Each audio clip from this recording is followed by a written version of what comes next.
for more on that storm that's battering the Western Cape, let's cross to Natalie Malchus, who's keeping tabs on the weather. Natalie, where are you and what kind of damage are you seeing from last night's rainfall?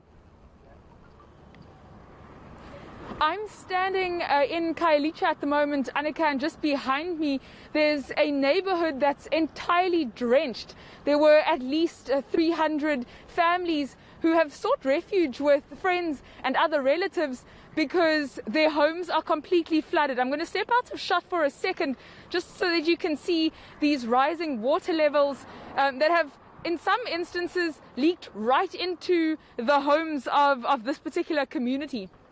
These are scenes that we have seen across Cape Town, driving through the low-lying informal settlements through Khayelitsha here in Khayelitsha at the moment. Earlier we were driving through Gugulethu, where we saw similar scenes of puddles simply taking up the roadway. The City of Cape Town says this is the case particularly in low-lying areas, and their disaster management teams will remain on standby to assist those who've been worst affected.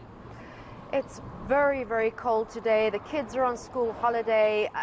Are disaster management going to open up any halls or provide any sort of alternative accommodation for these affected residents?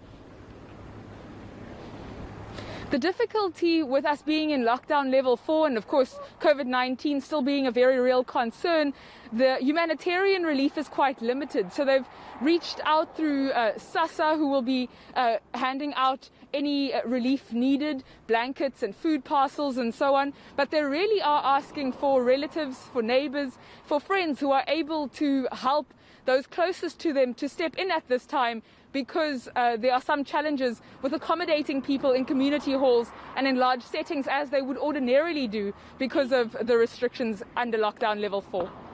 From what you know, Natalie, is there more rain and heavy winds expected, or are we over the worst? It does seem as if the City of Cape Town itself is over the worst, but the Weather Service has advised that this weather system is expected until at least Thursday. So we're keeping those boots on, trying to stay warm and snug, because we just simply don't know, Annika.